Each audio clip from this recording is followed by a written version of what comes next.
Alright, so I'm going to show you today how to make a pinch pot. We're going to start with just a nice size clay. This is low fire clay. It's going to enable you to try two different kinds of glazes. This is a Maiolica glaze where you actually dip it in a white glaze and then you get to paint colorful designs on the front, on the top of it. And it could be completely covered or left white-ish. And this is called Sgraffito, and it looks really beautiful on the red clay. Both of these are low fire techniques, and probably the only low fire techniques we'll do this year, but it looks beautiful on red clay. This is where you scratch through an underglaze or a slip, colored glaze, to see the clay come through. It's really quite nice. So what we're going to start with is some clay that's been recycled from last year.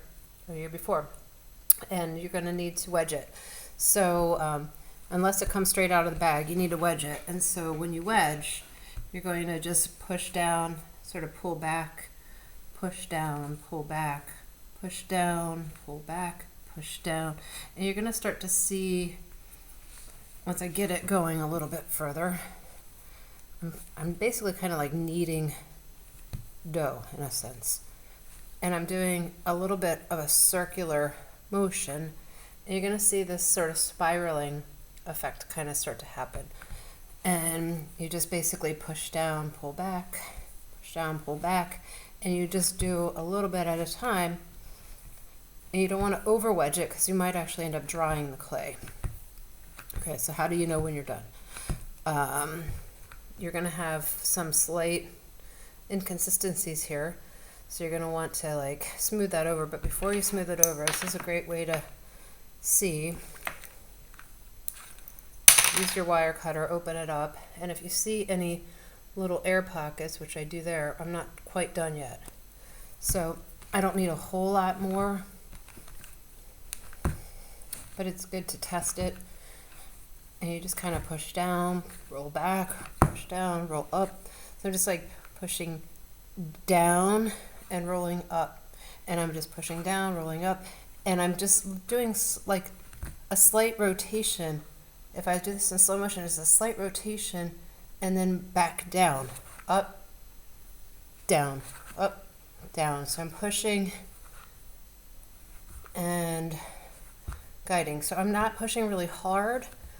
I'm just giving it, like if I was to just show you what this hand is doing, I'm just kind of pushing down like this, and then this hand is just literally guiding it up. So it's kind of pushing down and helping. This one's helping, it's not really pushing, and then guiding up. And hopefully you can see that. And let's try it again. That's good. No holes in there, so we can just smack it back together. And then we want to put it into a nice ball.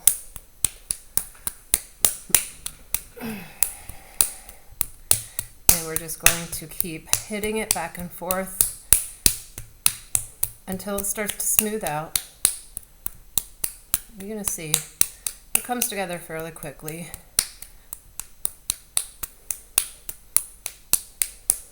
If you overwork your clay, it's going to start to dry out really fast. And so pinch potting should only take, shaping the clay should take you 10 minutes. Any more than 10 minutes spent on it will probably result in drying the clay out. So you don't just shape it, but you also have to like clean it and just get it nice and clean. So the first two things we're going to do, we're going to be just really kind of plain, simple, nice, well done bowls. It's all about craftsmanship and doing it well. So you can see I just kind of smoothed everything over. It's pretty smooth, and it's pretty much ready to go. Okay. Now then, what I'm going to do next is go ahead and just push a hole in the center of the clay just by holding it here.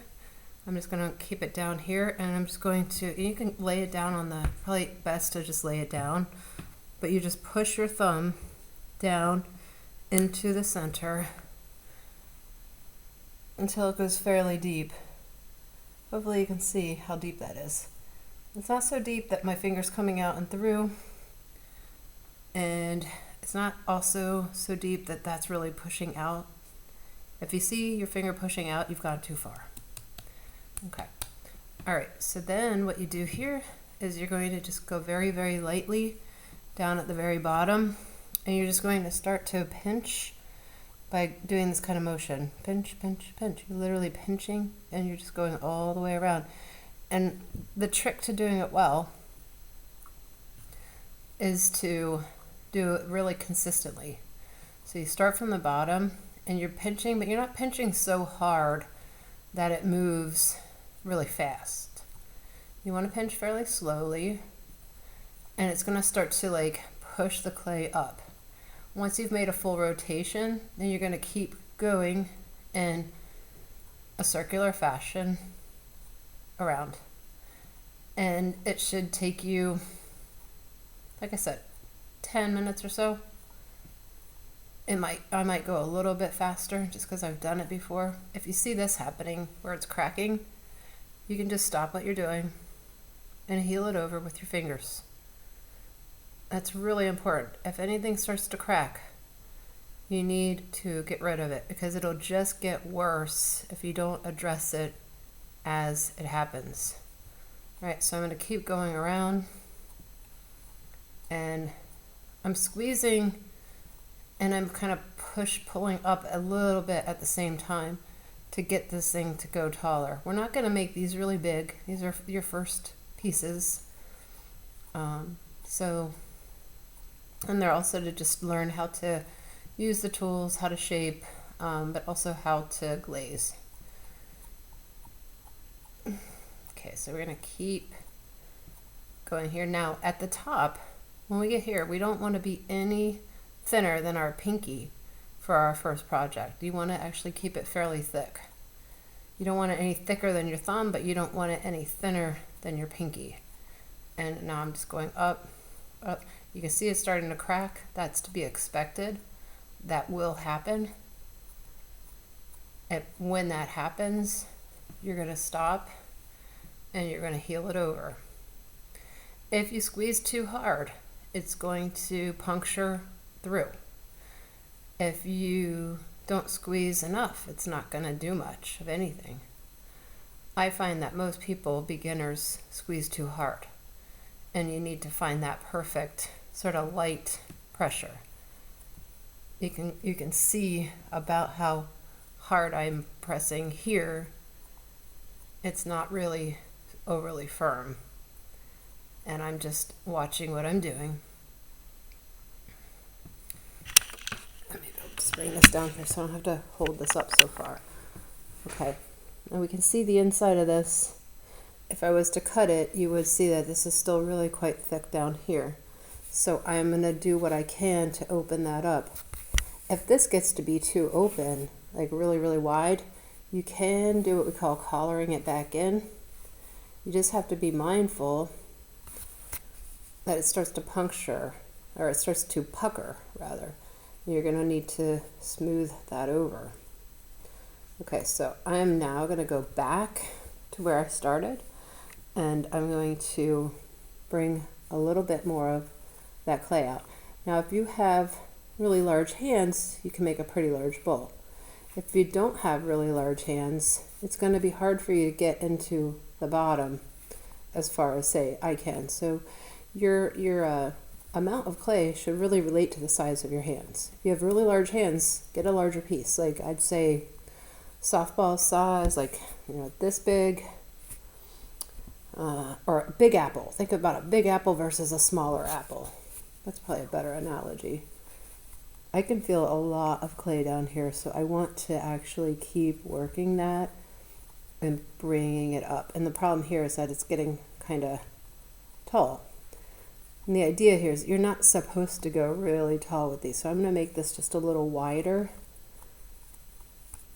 so that I can also bring that clay up. And so all I'm doing is kind of like one more overall rotation where I'm pulling the clay up from the bottom and squeezing. And I might actually not have to go all the way up because I don't want it, well, it's good to go all the way up. And I don't want it to be any thinner than my pinky. I keep these kind of on the thicker side. It's nice to have thin pieces, but the thicker pieces are gonna be stronger and more resilient.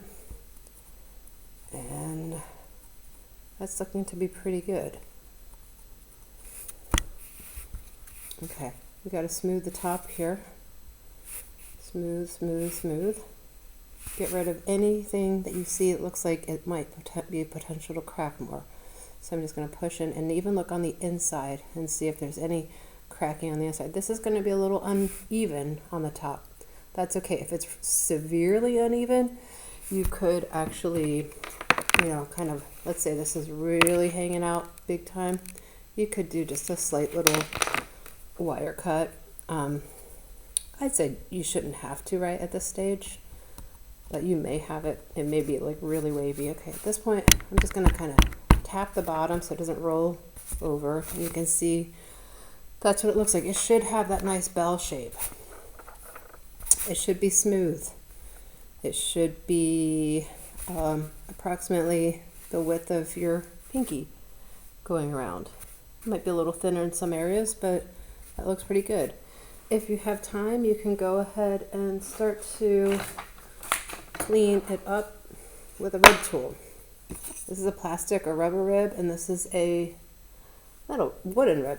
I'm going to use a wooden rib because I really like how it's beveled right there. And what I'm going to do here is I'm going to put the my hand on the inside. I can let it rest gently here.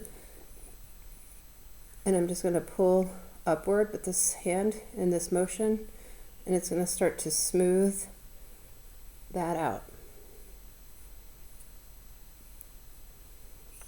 You can see that's starting to smooth a little bit. It's not perfect, but then I can kind of like come back and rub my hand over top of it and keep rotating and keep smoothing. It may take a few revolutions. It is really plastic at this point, so you have to be careful not to push really hard. If you push really hard and you're not holding it firm here and keeping it off your tabletop, it's going to smash. And you're going to keep ribbing as you go and rotate, and then come back and you can use your fingers to smooth it. Once it becomes a little more firm, it's even better to shape. But at this point, you can get rid of a lot of inconsistencies just by ribbing it. When it's really plastic, you can do this. I'm just rotating, and you can see hopefully that hopefully you're seeing that. I just looked at my camera, it looked like it was blurry. But the idea is that you're starting to see inconsistencies start to go away. I can push that down and I can kind of smooth this. At this point, you might be tempted to use your sponge. I'd say don't yet because it's still so moist. You don't want to oversaturate your clay. And right now it's pretty wet. If you make it too wet, it becomes almost too plastic, and it's actually even harder to work with. So there's benefits to letting your clay start to firm up. Once you're done, and you just kind of go over and smooth the entire outside, then we can go into the inside and do the same exact thing. And then we're going to put it aside in our boxes. Really lightly cover it. I'll show you what I mean. At the end of the period, you're going to just lightly cover it in your box. You want to have some air hitting it. Okay, so now I'm going to come back in. And feel free to continue to shape it a little bit if you need to. Okay. So here I can come into the interior of it, and you can use any tool you're really comfortable with, any rib tool, and you're going to actually put your hand, you're going to kind of make sure that you are reinforcing that. If you just push against the clay without a guiding hand on the opposite side, you're just going to lose control of it, and you're going to push it everywhere. Also, the rib tool is a little hard to use unless it's really flexible. You're going to have some bits of marks in there. So just, you know, be patient with that and then come back and smooth that out. Okay, so I'm just going to keep smoothing.